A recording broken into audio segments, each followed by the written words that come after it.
I've paid off over $80,000 in debt. I have doubled and tripled our net worth. I've done a lot of really cool things with money, and I've shared a lot of it here on Pennies Not Perfection. But there are 5 key lessons to money I've learned over this period, and I think you need to hear them.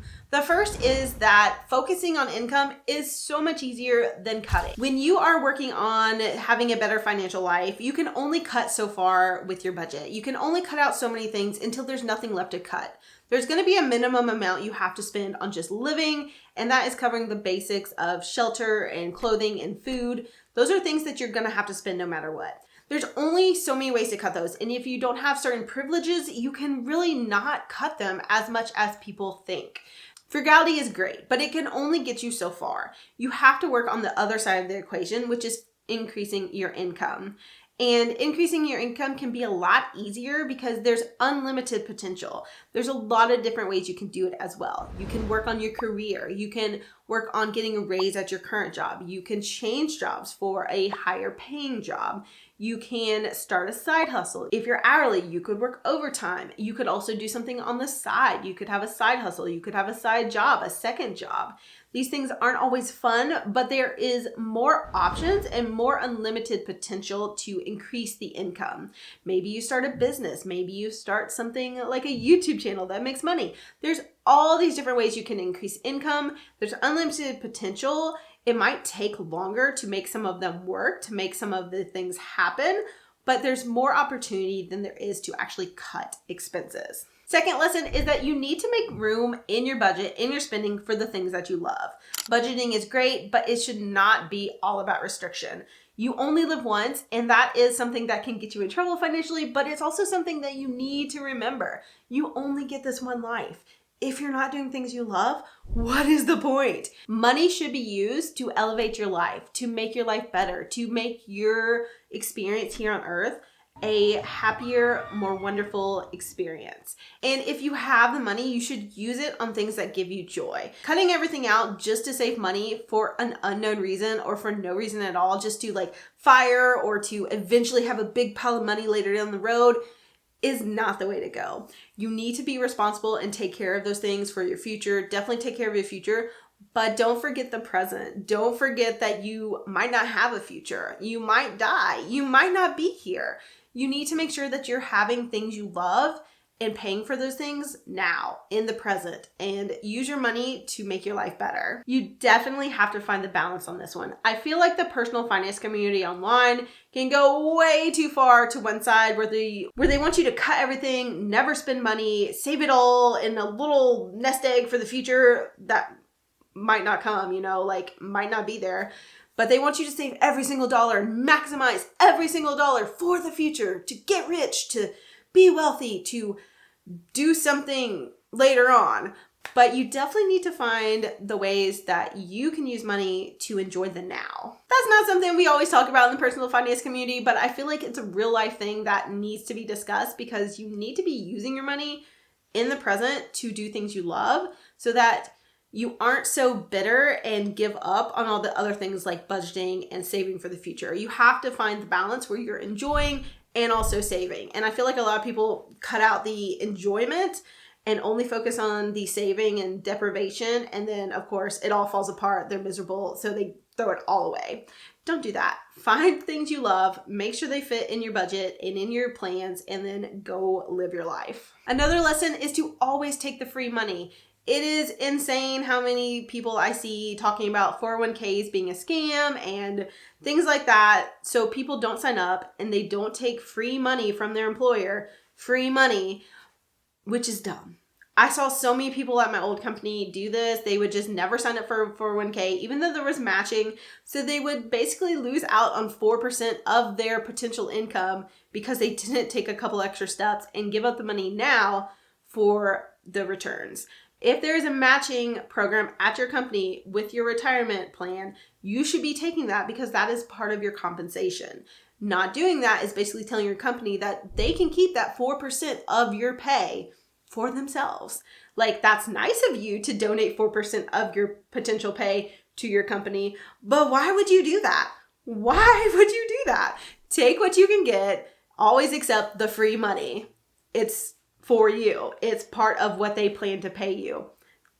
sign up, take your money. Don't be dumb. This is so common and it drives me crazy. Definitely sign up for your 401k program, especially if you have a match. Contribute as much as you need to get that match and take that money, because your company will otherwise keep it for themselves. They're not going to give it to you otherwise. They're not going to like magically give you a raise because you didn't take your 401k match. Get the money, take it. That money is yours. You deserve it. These are super random and none of them really connect, but they're just things I see over and over and think about a lot that I think people need to really remember, and maybe aren't things that deserve their own video. So that's why I'm going through all 5 of these in one video, because y'all need to hear these and they are on my heart to share with you. All right, so my channel originally was about paying off debt, but here's a big lesson. Paying off debt is a great financial goal, but it is not the only financial goal worth doing. If you have debt, you need to make a plan to pay it off. You do. You just need to make a plan to pay it off. But that plan does not have to be a Dave Ramsey scorched earth plan that like kills everything else in your life. You can still have fun. You can still go on vacations. You can still go to restaurants. You can still do all of those things. You can still live your life. You can still save for a house. You can still contribute to retirement and pay off debt. You don't have to sacrifice everything else in your life and like destroy your life in order to pay off debt. But you do need to make a plan. You do need to have a solid plan written out that is how you're going to pay off that debt. And then follow that plan. Still live your life, still contribute to other financial goals, but make sure you have a plan to pay off debt. I feel like people these days that I come across they go one way or the other. They're like, I'm going to pay off this debt as fast as possible, as soon as I can. I'm going to destroy everything else, never pay anything else, never like do anything else. Debt only, debt pay off, that's it, that's all I can do. And then other people like, I'm never gonna pay off debt, debt's a way of life, like debt will just be there, I'll just hang out, I'm gonna do all these other financial goals, I'm gonna invest, I'm gonna like buy houses, I'm gonna buy like $1 million worth of real estate and 5 million and never pay off the debt. Those are so opposite and people tend to go one way or the other, but I feel like there's, once again, a happy medium where you have debt, you have a plan to pay it off, and you're also focused on other goals. I think that is where people need to be, but like everyone seems to default to one or the other. So if you have debt, make a plan, pay it off, but it's not the only goal you need to do. And the final thing that I really, really want to talk about is that compound interest drives wealth. Basically, if you have money, you're gonna make more money.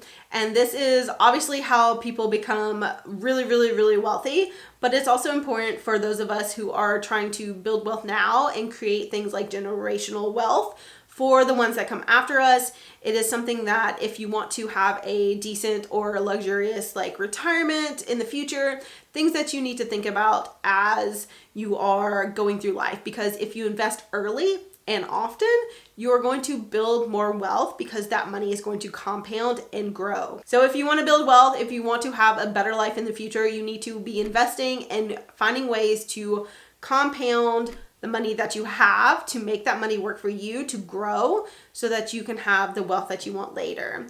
And of course, this is like super wonderful for people that already have wealth, who have the privilege of being from families that have money. But it's also something that those of us who don't have that option can learn from and kind of work into our own lives. So basically the lesson here is compound interest builds wealth. So invest early and invest often. As much money as you can put aside to invest, you need to be doing that. And if you start early, if you start in college, if you start in your early 20s at your very first job, you're going to be so much better off than the people that just ignore this and wait till they're 40 or 50 and then are like, oh no, let's catch up. So the earlier you can start, the better. Definitely try that. Even if it's only like $50 a month, $200 a month, something like that. Invest early, invest often, and you will see that money compound and build wealth for you. So these are lessons that you need to know. They don't always come up in my videos, but they happen in the comments when I'm having conversations with people. They are things that you need to know and implement in your own life probably, but you probably don't hear often enough. I think that you'll enjoy this next video. It's definitely along the same lines and will help you as well.